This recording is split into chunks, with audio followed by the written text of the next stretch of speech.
son los analgésicos y sus usos en la terapéutica, donde vamos a buscar principalmente explicar, digamos, desde el punto de vista del farmacéutico clínico, vamos a buscar explicar el uso de este tipo de medicamentos en una terapéutica y vamos a ver algunos aspectos que hay que tener relacionados con esta terapéutica. Para mí es un placer, mi nombre es Irán Cabrera, lo estoy invitando también al próximo Café Farmacéutico, que ese de hecho sí va a ser presencial y también lo vamos a transmitir de forma virtual. Y buscamos, como les decía, la dinámica entre los profesionales. Buscamos la discusión, buscamos precisamente capacitar de esta manera gratuito, es decir, sin ningún tipo de costo. Lo único que buscamos es tratar de que enriquecer el conocimiento relacionado con estos aspectos. No sé si me escuchan, me gustaría conocer por ahí de dónde nos están hablando. Nos pueden escribir al chat, el chat del Zoom. También nos pueden escribir por Facebook. Estamos directos por Facebook, donde se puede escribir directamente en el chat de Facebook. Y también, bueno, emitir también su criterio en YouTube. Bueno, les repito, es un proyecto de Farmacia TV que, como les decía, va a ser el café farmacéutico que vamos a tener todos los meses, una vez por mes. Bueno, sin más, vamos a entrar en lo que es el tema del día de hoy. Y en esta ocasión vamos a ver fundamentalmente lo que son los analgésicos y vamos a ver sus usos en la terapéutica del dolor. Pero para hablar de los analgésicos y sus usos en la terapéutica del dolor, vamos a conocer principalmente qué cosa es el dolor.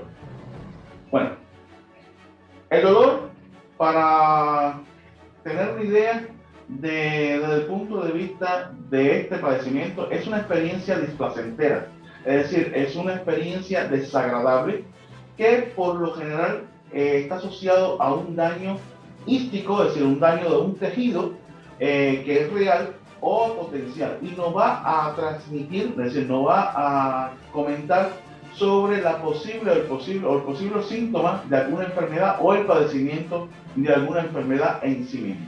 ¿Ok? Ahora, ¿cómo vamos a clasificar el dolor? El dolor, en primer lugar, podemos clasificarlo atendiendo a su duración. Puede ser un dolor agudo que se origina precisamente por una respuesta fisiológica, es decir, un trauma. Es algo que ha ocurrido de forma eventual. Se ha causado, digamos, por un daño a un tejido, pues dado por un agente físico, químico o biológico.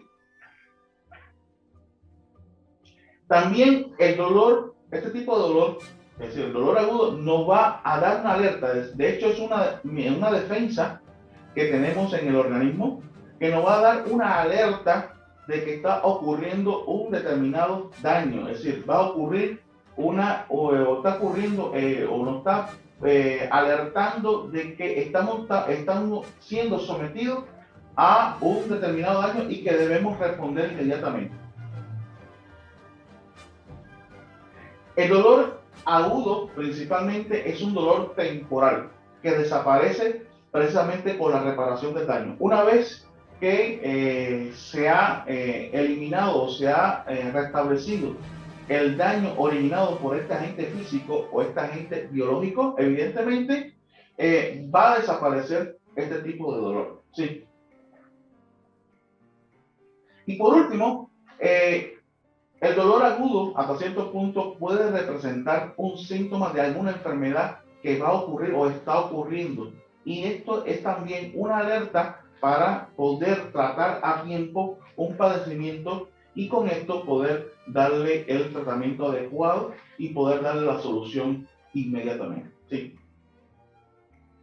Ahora, por otro lado, atendiendo también a la duración de lo que es el dolor, podemos tener dolor crónico. Ya este dolor es un dolor que va a originarse precisamente por cambios fisiopatológicos. Cuando hablamos del sistema nociceptivo, hablamos del sistema nervioso sensitivo y por lo general es un dolor que se produce precisamente ya por un padecimiento, digamos un padecimiento patológico, y por lo tanto, pues la característica va a cambiar, ¿sí? Por otro lado, perdura, ¿cierto? No quiere decir que este tipo de dolor va a desaparecer con el tiempo, sino que va a perdurar mucho más allá de que ocurra la reparación del daño. Es decir, puede extenderse más allá del tiempo que ya ha desaparecido la reparación del daño. ¿Sí? Por otro lado, es una enfermedad en sí misma y además es una enfermedad, como decía, un dolor que particularmente es una de los síntomas que nos está diciendo de un tipo de patología en específico, ¿sí? Ahora, también podemos clasificar el dolor atendiendo su fisiopatología. De acuerdo, tenemos el dolor nociceptivo o el dolor precisamente por las sensaciones o por el sistema nervioso central. Y este dolor puede ser un dolor somático. Este dolor somático puede provenir directamente del tejido que lo conforma. Es decir, puede ser un daño provocado ya sea en una parte del organismo, ya sea el hueso, los músculos lisos.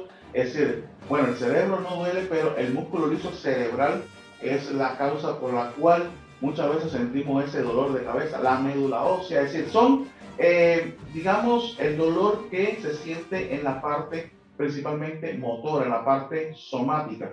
Y también tenemos lo que es, ¿sí?,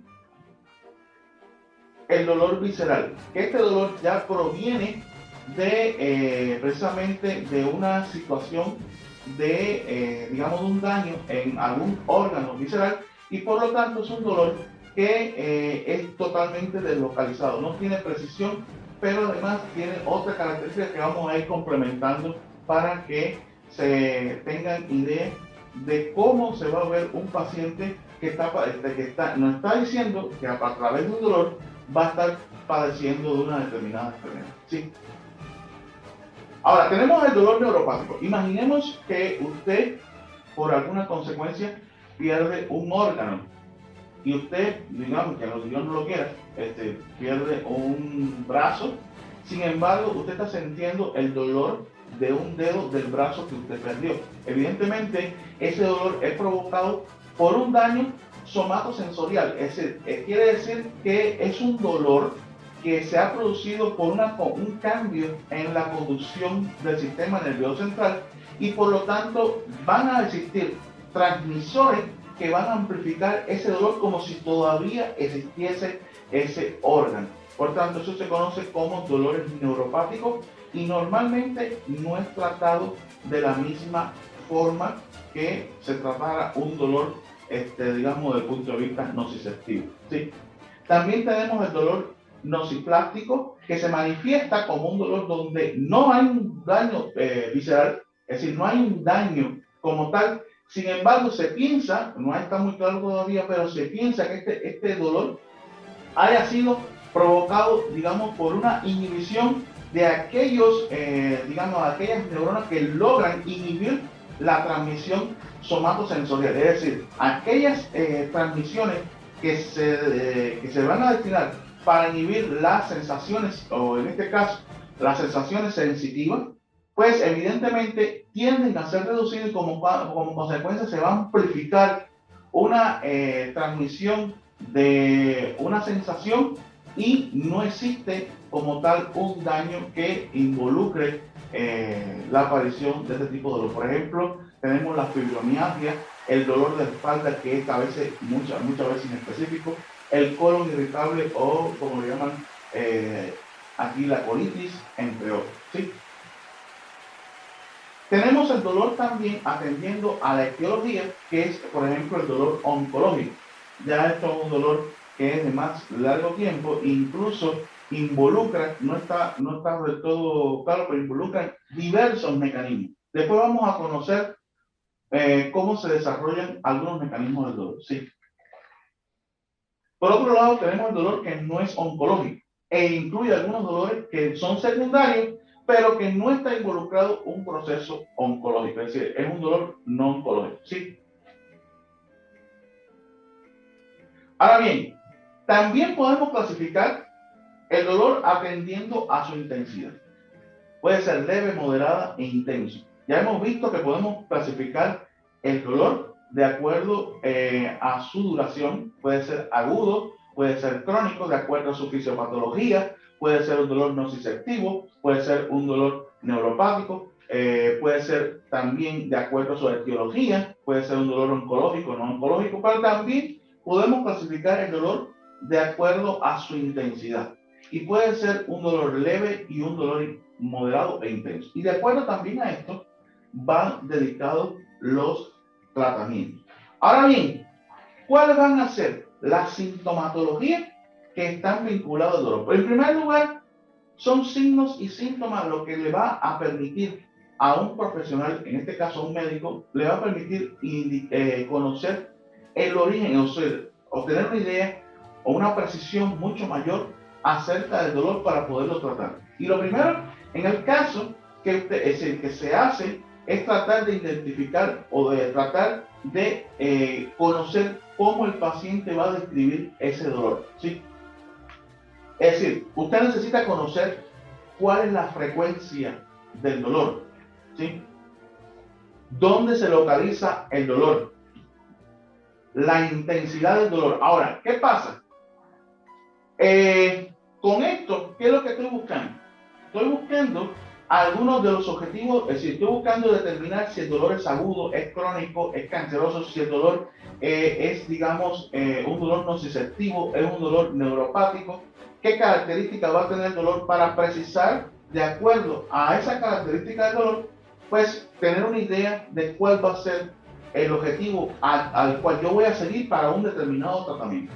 Y por último, en este caso, necesitamos conocer, ¿sí?, la causa del dolor. Ahora bien, ¿cuáles son otros de las sintomatologías importantes para usted conocer cómo tratar el dolor? En primer lugar, cuando usted va al médico, a veces es importante conocer no solamente algunos aspectos, algunas sintomatologías que le refiere el paciente, sino algunos signos que, vinculados a los signos y la sintomatología que refiere el paciente, que por cierto es bastante subjetiva porque el paciente le puede dar una idea de que está sintiendo un dolor, pero esa no es tan preciso como el caso de los síntomas, pues podemos tener algunos elementos como el tono de la voz, la expresión facial, ¿sí?, la demora al momento de responder las preguntas, las gesticulaciones, ¿sí?, la demora o la prisa para responder, que son otros, y también la pasividad o excitabilidad de la respuesta. A veces tenemos a la persona que cuando nos está digamos, comentando acerca de su padecimiento,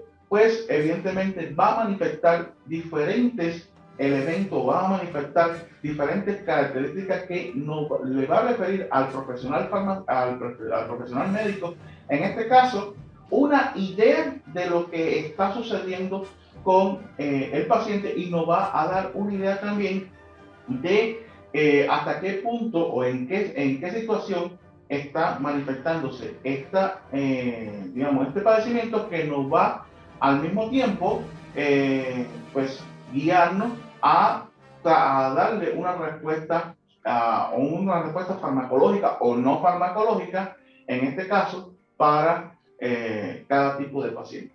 ¿Sí? Ahora, veamos algunos de los mecanismos importantes de cómo se origina el dolor. Este es uno, son diversos, este es uno.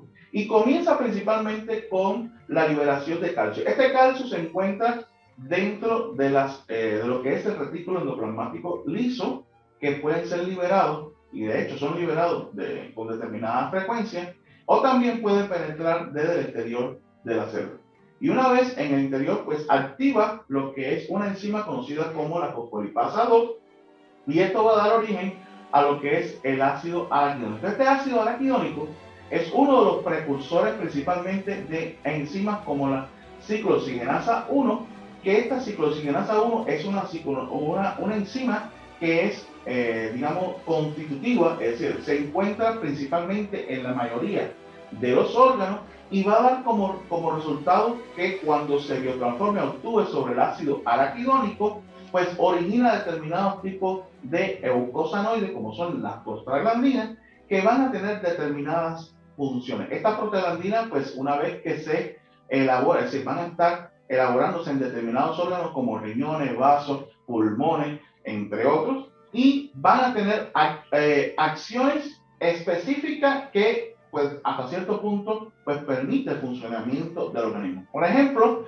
tenemos el caso de algunas de ellas que, pues, actúan a nivel del riñón y tienen un efecto hipertensor porque van a regular la secreción o van a actuar sobre la angiotensina 2, van a regular también la diuresis, inducen, por ejemplo, en el caso de algunas de las prostaglandinas que se secretan en el estómago, inducen lo que es la secreción del mocos en el tracto gastrointestinal, que esto lo que va a provocar principalmente es que se produzca una protección de las paredes del tracto gastrointestinal.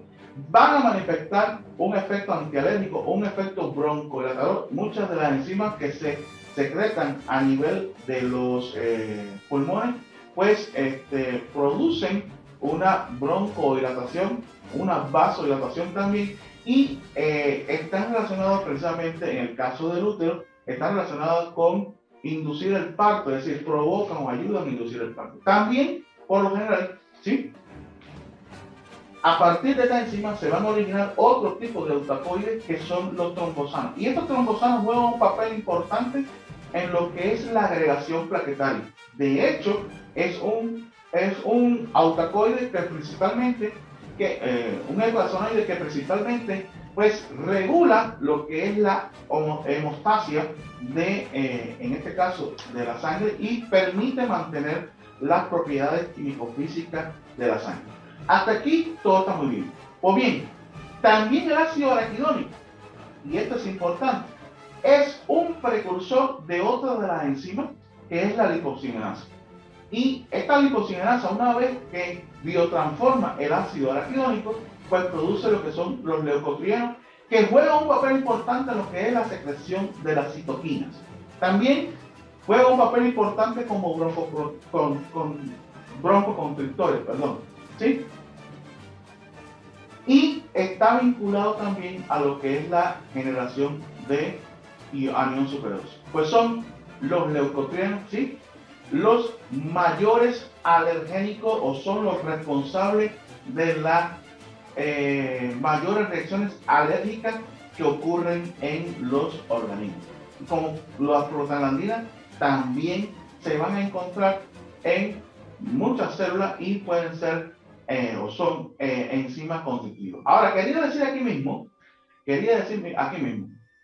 cuando se produce un daño tisular, pues se va a originar lo que es la ciclooxigenasa 2. Y esta ciclooxigenasa 2, que también va a actuar sobre el ácido araquidónico, pues va a provocar determinados tipos también de prostaglandinas, que tanto como el leucotrieno y la prostaglandina, ambos son, digamos, o inducen la sensación del dolor, inducen la sensación de la inflamación, y también están vinculados al incremento de la temperatura. Estos mecanismos son los que justifican a que muchos medicamentos puedan, hasta cierto punto, como vamos a ver más adelante, puedan regular lo que es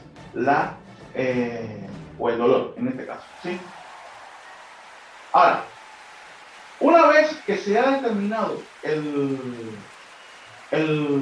por ejemplo, la causa del dolor, en este caso todo lo que es relacionado con la sintomatología del dolor, pues lo que vamos a buscar es darle un tratamiento. Vuelvo y repito, el tratamiento al dolor puede ser un tratamiento farmacológico, puede ser un tratamiento no farmacológico, y también vamos a vincular algunos aspectos relacionados con la medicina alternativa, que lo vamos a ver también aquí. Pero bueno, como estamos tratando desde el punto de vista farmacéutico, nos vamos a referir en este caso al tratamiento farmacológico relacionado con este tipo de patología.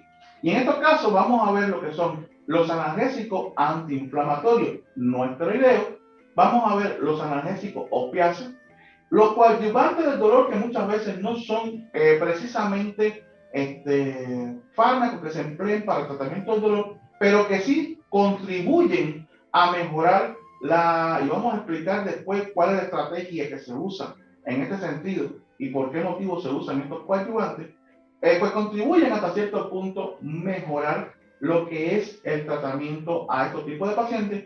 Y bueno, los anestésicos, que ya eso lo vamos a ver en otra ocasión, pero que juegan un papel importante, tanto los anestésicos locales como los anestésicos generales, para reducir las sensaciones sensitivas y como consecuencia poder ejecutar o poder realizar determinadas acciones sobre los pacientes. Sí. También tenemos el tratamiento farmacológico con productos naturales, también con la medicina alternativa, como habíamos visto, algunas de ellas. Ajá. Y bueno, para comenzar, vamos a ver, como habíamos comentado, algunos de los analgésicos antiinflamatorios no esteroideos más empleados. Entre ellos vamos a ver los salicilatos o los derivados del ácido salicílico. Hay una historia muy vinculada a ella, donde precisamente surgen a partir, bueno, de hecho, un producto natural, surgen a partir del consumo del árbol del sauce, donde determinados nativos pues mascaban el árbol del sauce para aliviar los dolores del día.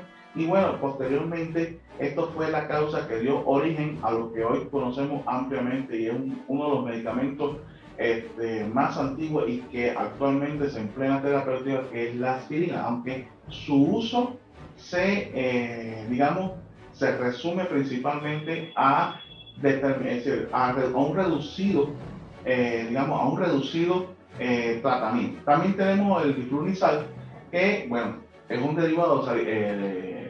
derivado del ácido salicílico. El salicilato de metilo, que juega un papel importante en lo que es el alivio del dolor, sobre todo desde el punto de vista tópico, no sistémico. Otros de los productos que vamos a ver más adelante también son los derivados, como en el caso del ibuprofeno, que son derivados del ácido propianoico, son el ibuprofeno, el naproxeno, tenemos el ketoprofeno, también el peroxicam, tenemos la fenilbutasona, el metamizol, que el metamizol, como vemos, es también la dipirona, un fármaco que muchas veces está, bueno, de hecho, en algunos países está siendo retirado del mercado por una de los inconvenientes que es la anemia plástica. Puede provocarlo, incluso es muy raro, aparece un daño en 1 millón de personas, pero con baja dosis puede provocar este padecimiento. Tenemos el paracetamol ampliamente empleado. De hecho, tenemos, para resumir, el tratamiento farmacológico, vamos a ver los derivados, los ácidos y aquellos que no son derivados del ácido salicílico o ácido como tal, como es el caso del paracetamol. Tenemos la dimensulida y el cecolosic, que son más bien fármacos que son más específicos como vamos a ver más adelante, de inactivar lo que es la ciclooxigenasa A2, es decir, que son mucho más activos cuando ocurre un daño que otros que pueden actuar de forma indefinida como tal, ¿sí? Ahora bien, ¿cuáles van a ser algunos de los principales, vamos a hacer algunos de los principales tratamientos, es decir, indicados en el tratamiento del dolor? Es decir, en primer lugar, aquellos tratamientos, es decir, cuando vamos a tratar el dolor, pues son indicados principalmente en los antiinflamatorios no esteroideos, son indicados principalmente en tratamientos de baja intensidad o de moderada intensidad. También se indican para, digamos, los dolores musculoesqueléticos, como la artritis, la fiebre reumatoidea, en este caso la osteoartritis, entre otros aspectos, ¿sí? Tenemos también que son empleados, muchos de ellos, para reducir el dolor y que, de hecho, algunos de ellos se emplean para también reducir, por su efecto antiagregante plaquetario, son inhibidores, en este caso, de la ciclooxigenasa 1, como es el caso de la aspirina, y evidentemente se usan como para el tratamiento antiagregante plaquetario para determinados padecimientos. Ahora bien, debo de aclarar que en el caso de algunos antiinflamatorios no esteroideos, como es el caso del paracetamol o los específicos de la ciclosigenasa 2, pues no son empleados con este objetivo precisamente porque no van a tener un efecto sobre la ciclosigenasa 1, que es uno de los precursores o una de las enzimas que actúa sobre el ácido araquidónico y que va a originar uno de los precursores de la formación de los tromboxanos. ¿Sí? Para entender cómo es que ellos actúan, que es muy sencillo. Aquí volvemos a lo que es la cascada del ácido araquidónico que habíamos visto anteriormente, ¿sí? Y por lo tanto,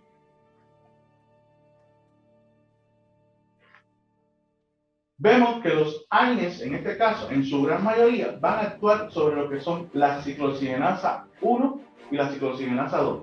Bueno, hay algunos que son mucho más específicos que para la 1 o para la 2.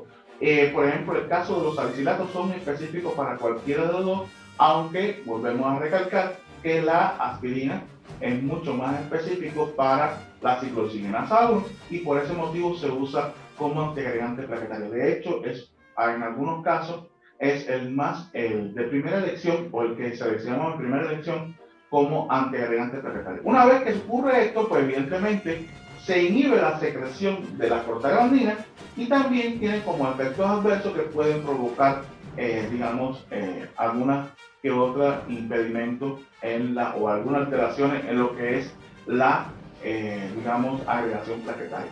Ahora bien, debo recalcar aquí que una vez que se inhiba la secreción de la ciclosigenasa por parte de estos organismos, vemos que se mantiene activa lo que es la lipoxigenasa. Y esto puede provocar, o es la causa por la que puede provocar también la aparición de algunas reacciones alérgicas con el uso de algunos antiinflamatorios no esteroideos. En el caso de la aspirina vemos que se absorbe principalmente en lo que es el duodeno de la persona, se absorbe en todo el tubo gastrointestinal. Lo que pasa es que como está en forma de tableta, para la absorción primero tiene que desintegrarse, después solubilizarse y evidentemente después absorberse. Pero dado esto, precisamente por las condiciones, el pH del estómago y las características de este fármaco, la desintegración y la solubilización tiende a demorar y gran parte de este fármaco tiende a absorberse principalmente en lo que es la parte alta de los intestinos. ¿Sí? Ahora, esto da como consecuencia que algunos, de hecho, atraviesan lo que es las barreras fisiológicas y desembocan en lo que es la vena porta hepática, pasando al hígado, donde, por ejemplo, en el caso de la aspirina, ahí va a sufrir una biotransformación que gran parte es la causa por la cual pues se activa el medicamento. Se considera muchas veces, algunos autores lo consideran como un profármaco, otros no. Una vez que pues se activa a nivel, gran parte de ellos se activa a nivel en este caso del hígado, pues pasa a sangre y es transportado por la albúmina. Tiene una asociación a la albúmina de aproximadamente de un 90%, una gran fijación como tienen la gran mayoría de los AINES ácidos, como también por ejemplo el prioxicam, que tiene una gran afinidad por la albúmina, y también van a actuar indistintamente sobre la ciclosigenasa.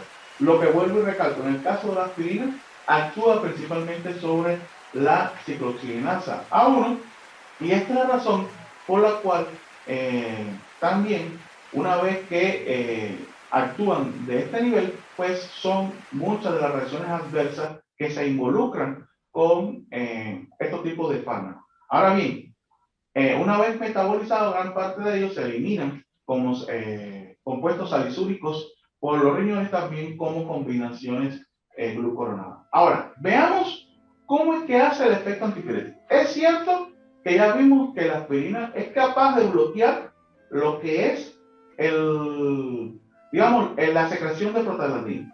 Pero, ¿qué es lo que pasa? Que la prostaglandina juega un papel importante en lo que es la vasodilatación y también juega un papel importante a nivel del sistema nervioso central. Ahora bien, una vez que la aspirina actúa sobre ello, pues va a provocar la dilatación capilar y esto hace que se elimine el calor orgánico, se pueda disipar a través de la piel. Es por ese motivo que muchas veces cuando nosotros estamos en un estado febril, pues la temperatura la medimos con un termómetro sobre la piel. A veces esto es un error. ¿Por qué motivo es un error? Porque cuando la medimos sobre la piel, lo que estamos midiendo es la temperatura que se está disipando. Y muchas veces esto es un mecanismo que tiene el organismo para poder evitar el recalentamiento como tal. También el hipotálamo juega un papel importante en este sentido. ¿Por qué? Porque también regula lo que es la temperatura corporal. Y estos fármacos tanto actúan por este mecanismo como por el otro. Es decir, a nivel central o también a nivel capilar. Tanto el diflunisal como la indometacina no son empleados como antipiréticos. El resto, todos los demás, sí se emplea como antipirético. Algunos tampoco, como vamos a ver adelante, no son empleados como antiinflamatorios y vamos a explicar también por qué. De todas maneras, ustedes me pueden estar poniendo en el chat algunas preguntas que le vayan quedando para ir resolviéndolas al final de esta presentación. Pues como digo siempre, muchos nos vamos quedando con la duda, esperamos al final, pero después nos olvidamos de lo que vamos a preguntar. Por tanto, no tenga ninguna pena y por favor, si usted tiene alguna pregunta, pues vaya diciéndolo en el chat. Sí, por favor. Ahora veamos el caso del paracetamol. El paracetamol, al igual que los salicilatos y también el resto de los AINES, se van a absorber principalmente en lo que es el duodeno. Ahora, tenemos un problema aquí. Una vez que se absorbe en el duodeno, ¿sí? Pues pasa a lo que es, atraviesa la barrera, digamos, la membrana del duodeno y pasa a lo que es, ¿sí? A el hígado. En este caso, se va a producir aquí un metabolito que en algunas ocasiones, pues lo que provoca es una disminución de glutatión. Es decir, un metabolito que actúa sobre los enlaces sulfidrilos de glutatión y reduce el contenido de glutatión. Si este metabolito aumenta, pues este enlace, pues este metabolito actúa contra las paredes del hígado y puede producir un daño hepático. Por lo tanto, en la medida que aumente el metabolismo de estos pacientes o en pacientes que han sido o que tienen desnutrición o que tienen alguna afección hepática, pues el daño hepático, incluso con dosis terapéuticas, puede verse marcado, aunque no es muy común, pero por lo general hay pacientes que refieren que se han provocado o que han provocado, digamos, el daño hepático por el consumo del paracetamol con el alcohol. Yo recuerdo que tenía una estudiante en la cual ella me refería que para evitar, digamos, conflictos, digamos, legales y con su pareja, cuando consumía alcohol, pues evidentemente lo que hacía era consumir paracetamol para evitar este efecto tóxico, es decir, en este caso es decir, el hecho de aparentar que había consumido alcohol y padecía de un daño similar. Ahora, una vez que el paracetamol atraviesa, es decir, ya ha sido metabolizado en su gran mayoría, pasa libre, pues evidentemente se transporta, es decir, se une a lo que es principalmente en muy baja concentración a la proteína plasmática, es decir, no se une a la proteína plasmática como el caso de los ácidos, es decir, como el caso de los salicilatos. Precisamente por ese motivo no tiene un efecto, digamos, antiagregante plaquetario marcado y se une principalmente a lo que es la ciclooxigenasa 2. De ahí que este tipo de fármacos sean muy empleados para el tratamiento de, en este caso, como analgésico y también como antipirético. Sin embargo, pasa una situación, el paracetamol, cuando se origina, digamos, un daño, es decir, se origina una inflamación, pues esta inflamación va vinculada principalmente a la generación de peróxido y estos peróxidos pueden clivar o destruir la molécula del paracetamol y por eso pierde el efecto. Por ese motivo, el paracetamol en cuadros inflamatorios no es buen antiinflamatorio. Posteriormente se elimina en forma de metabolitos y también en forma no biotransformada, ¿sí? Y tenemos que el mismo mecanismo actúa como antipirético, no es un antiinflamatorio, vuelvo y repito, este fármaco no es un buen antiinflamatorio, se destruye en los procesos antiinflamatorios por el efecto de los peróxidos y por lo tanto pierde su efecto como tal. Sí.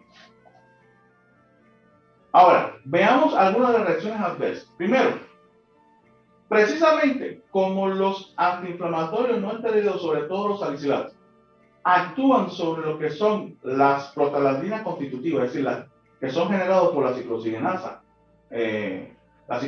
tipo 1, la isoenzima tipo 1, pues evidentemente ellos regulan lo que es la diuresis. Al inhibirla, pues aumenta lo que es la retención de líquido, y esto es una de las causas por las cuales los AINES, en este caso los AINES tipo ácidos, como el caso de la fenilbutazona, el ibuprofeno, los salicilatos, pueden producir un incremento de la tensión arterial. También están vinculados al daño gastrointestinal porque, como ustedes habían visto, son enzimas constitutivas, que este daño precisamente se origina precisamente por la pérdida de estas prostaglandinas que actúan como protectores gástricos. De ahí que en un tratamiento de la úlcera péptica se use en la tetrada, es decir, en un tratamiento donde se usa un inhibidor de la secreción del ácido clorhídrico, en este caso las secreciones del ácido clorhídrico, también se van a usar determinados fármacos, y entre ellos se van a usar protectores que por lo general son prostaglandinas. También el paracetamol, como les decía, tiene un mayor riesgo hepático por su metabolismo. A dosis baja puede ser muy seguro incluso para embarazadas. Debo aclarar que en muchos de la embarazada se está contraindicado el uso de antiinflamatorios no esteroideos, sobre todo del tipo de los ácidos, precisamente porque tienen un riesgo al cierre del ducto de forma primaria y pueden provocar la muerte del feto, ¿sí? Ahora, tenemos el caso de que muchas embarazadas al momento de dar a luz tienden a tomar algún antiinflamatorio producto de los dolores del parto. Esto es un error, porque esto puede conllevar a que el parto se extienda mucho más. De hecho, le debo declarar que uno de los prostaglandinas que se origina precisamente en el útero aumenta lo que es la contractibilidad en este caso, de los músculos relacionados con el parto como tal, y al reducir este tipo de prostaglandina lo que va a hacer es que se dilate más el músculo endometrial y como consecuencia se va a extender el tiempo del parto. Como consecuencia de esto puede pasar que el feto permanezca más sin oxígeno y se pueda producir una hipoxia y pueda generar otro tipo de daño de antemano también. Ahora, otra de las causas es precisamente que los AINES están vinculados, por ejemplo, a la falta de aire, a la generación de falta de aire. Se ve principalmente que pueden producir asma, precisamente porque recordemos que una de las prostaglandinas está vinculada, una de las prostaglandinas que se genera a nivel de la vía respiratoria, está vinculada a lo que es la broncodilatación, y esto los AINES pueden reducirlo. Como consecuencia, en gran medida pueden aparecer este tipo de padecimientos, ¿sí? Y bueno, también, como habíamos visto, pueden prolongar el tiempo de sangramiento.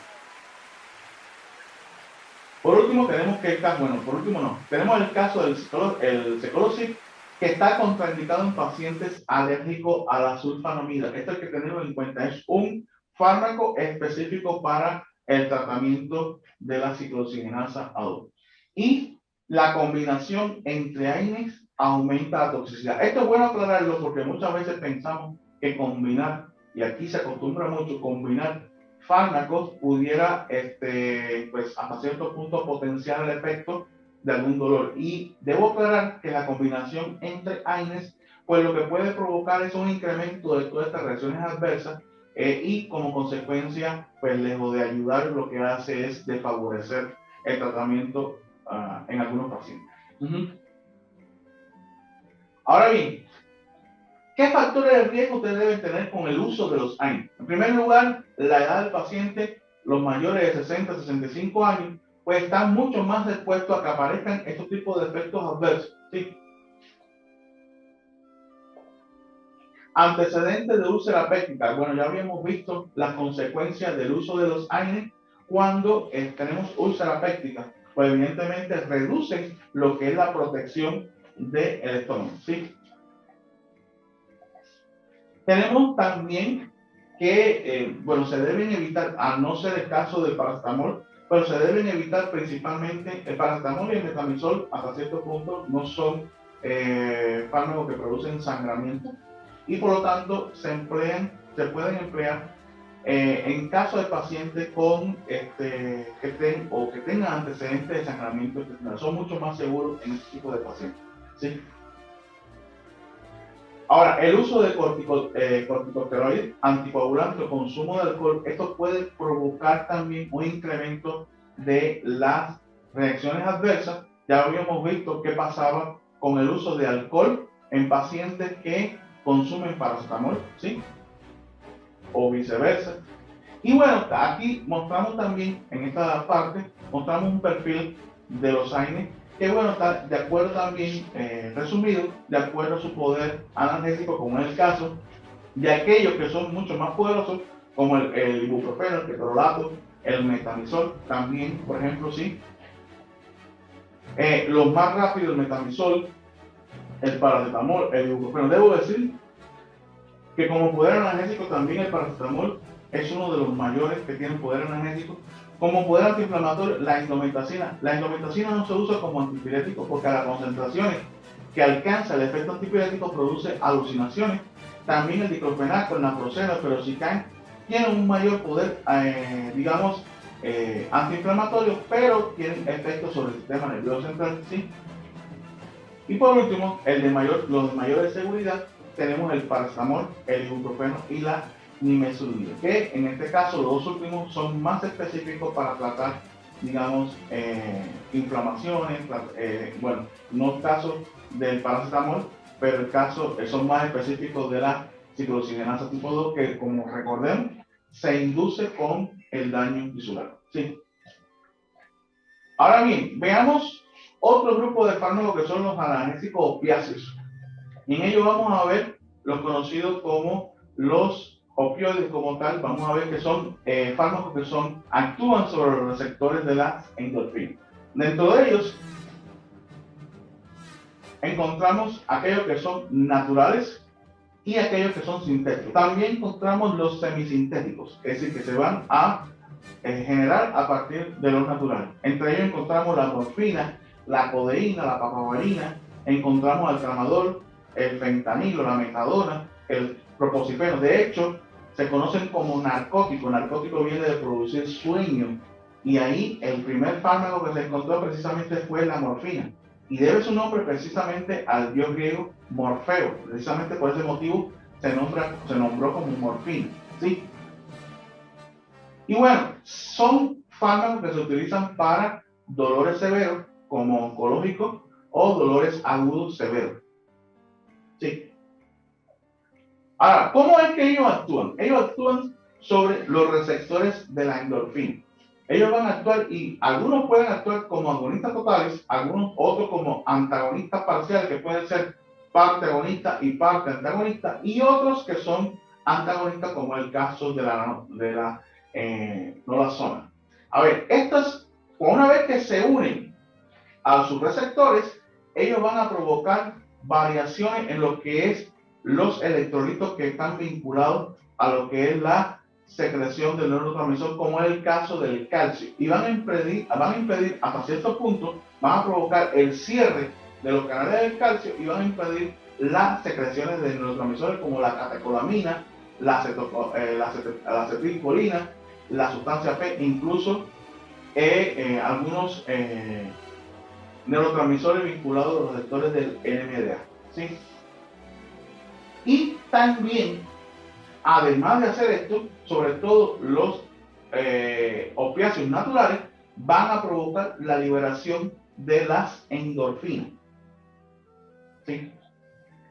Ahora, como les decía, ellos van a actuar sobre estos receptores. Algunos pueden actuar específicamente, por el caso, los naturales actúan indistintamente en cualquiera, aunque algunos sintéticos pueden actuar única y exclusivamente en algunos de ellos. Dependiendo del tipo de receptor sobre el que actúe, se va a producir tanto el efecto analgésico como también algunos de los efectos relacionados o algunos de los efectos adversos relacionados precisamente con el uso de este medicamento. ¿Sí? Uno de los problemas más complicados que tienen estos productos precisamente son la dependencia que originan. La tolerancia, es decir, no tienen techo, son fármacos que no tienen techo, pueden incrementar su dosificación y además pueden provocar el efecto, o en este caso la muerte precisamente por una sobredosificación de esto. Pueden provocar lo que se conoce como depresión respiratoria. Es que en este caso, el paciente pierde por completo el conocimiento de que ha dejado de respirar y hay que estarle ayudando a respirar. También debo decirle que, por ejemplo, en el caso de la morfina, muchas veces se alcanza el efecto, en este caso la tolerancia mucho más rápido en pacientes que son obesos, debido a que la morfina tiende a acumularse, es decir, estos productos naturales tienden a acumularse. ¿Y qué es lo que sucede? Que muchas veces se trata de incrementar la dosis y esto puede provocar un incremento de toxicidad. Hay que tener en cuenta el peso o la masa grasa de estos tipos de pacientes porque pueden provocar la toxicidad precisamente por este motivo. Y el otro es el síntoma de la retirada, que cuando se retira el fármaco, evidentemente queda digamos, una demanda, una necesidad que hace que el organismo pues entre dentro de otros trastornos. ¿Sí? Cuando se producen toxicidades precisamente por el hecho de los morfinoides, en este caso de los opiáceos, se usa como antagonista la naloxona, que es, digamos, va a sustituir de los receptores a estos fármacos y de esta manera va a evitar hasta cierto punto, va a corregir hasta cierto punto los daños que puedan provocar por una sobredosificación. ¿Sí? Ahora, tenemos el caso de los productos naturales. El caso, por ejemplo, traigo muy poco para no extender la conferencia, que es el caso de la capsaicina. Incluso existen semisólidos de la capsaicina, se administran precisamente por vía tópica y se usa para el tratamiento principalmente del dolor neuropático. Esto se debe a que es tanto la capsaicina como también algunos coadyuvantes, por ejemplo, como en el caso de los antidepresivos como la amitriptilina, pueden eliminar lo que es la permanencia de la sustancia P dentro de las terminales nerviosas y como consecuencia hasta cierto punto reducir el dolor. Debo aclarar que los productos con capsaicina tienden a aparecer, es decir, el efecto tiende a aparecer principalmente sobre aproximadamente la segunda o tercera semana de aplicado el producto sobre la zona dañada. Por lo tanto, muchas veces se combina este producto desde el punto de vista tópico con, digamos, algún antidepresivo oral y se va eliminando el antidepresivo oral, es decir, en este caso se va eliminando la fase interna en la medida que ya la persona pueda sostener, digamos, o pueda seguir tratándose con este medicamento de forma tópica. Ellos atraviesan principalmente lo que es la barrera. También tenemos el Vidatox.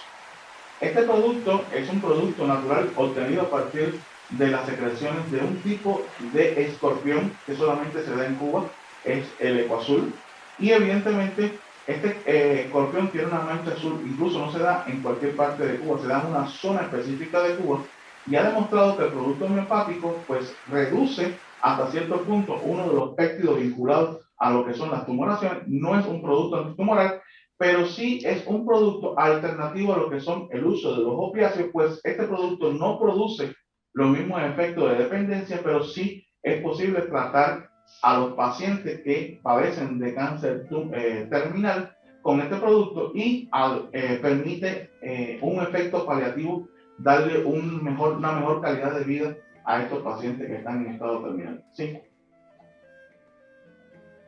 Bueno, este es otro de los productos que nosotros elaboramos, que es el bálsamo analgésico, en el cual contiene mentol. El mentol, tanto el mentol como el alcanfor y algunos monoterpenos, pues penetran y bloquean lo que es el canal de calcio, produciendo la inhibición o la secreción de los neurotransmisores que transmiten principalmente lo que es, y valga la redundancia, las sensaciones, en este caso la sensitividad, y por lo tanto hasta cierto punto regula el dolor. También combinado con AINES, ellos permiten hasta cierto punto aumentar lo que es la absorción por la piel, dado que van a producir una vasodilatación, precisamente como bloquean los canales de calcio, producen una vasodilatación, y esto hace que aumente la absorción de ellos, pero al mismo tiempo es la causa por la cual tanto el alcanfor como el mentol y algunos monoterpenos pues producen la disminución de la temperatura o se usan para el tratamiento de alguna fiebre, ¿sí? Por último, vamos a ver el hecho de la acupuntura. Es una técnica de la medicina natural y tradicional que pues tanto se emplea de forma pasiva, como en el caso de implantar las agujas, como también el uso de la electroacupuntura.